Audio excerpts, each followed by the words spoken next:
സർക്കാരിന് ഫിറോസ് കുന്നുംപറമ്പിലിനെ പേടിയാണോ? എന്താണ് ഈ ഓൺലൈൻ ചികിത്സാ തട്ടിപ്പെന്ന് ഉദ്ദേശിച്ചത്? രോഗബാധിതരായിട്ടുള്ള സാധാരണക്കാർക്ക് ഒരു ലൈവിലൂടെ സഹായം എത്തിച്ചു കൊടുക്കുന്ന ഫിറോസ് കുന്നുംപറമ്പിൽ എങ്ങനെ മോശക്കാരനാകും?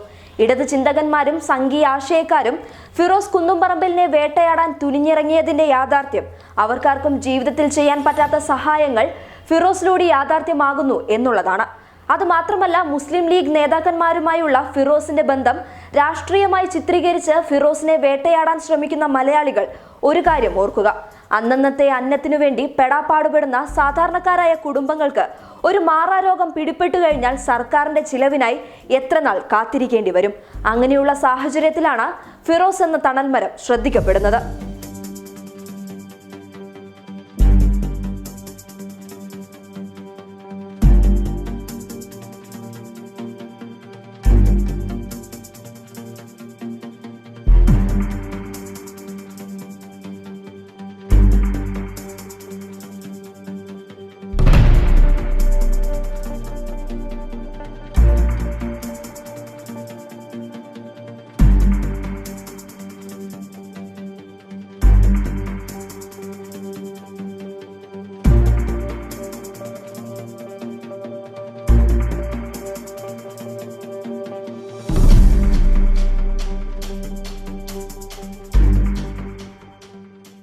ആരോഗ്യമന്ത്രി കെ ശൈലജയുടെ ഫേസ്ബുക്ക് പോസ്റ്റ് കടന്നു വരുന്നത് ഫിറോസ് കുന്നുംപറമ്പിലിനെതിരെയുള്ള ആരോപണങ്ങൾക്ക് ശേഷമാണ്.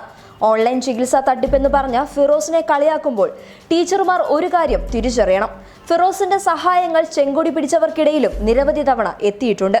മിനിറ്റുകളോ മണിക്കൂറുകളോ കൊണ്ട് ഒരു രോഗിയുടെ ചികിത്സാ കാര്യങ്ങൾ നടപ്പിലാക്കാൻ സർക്കാരിന് എത്ര തവണ സാധിക്കും?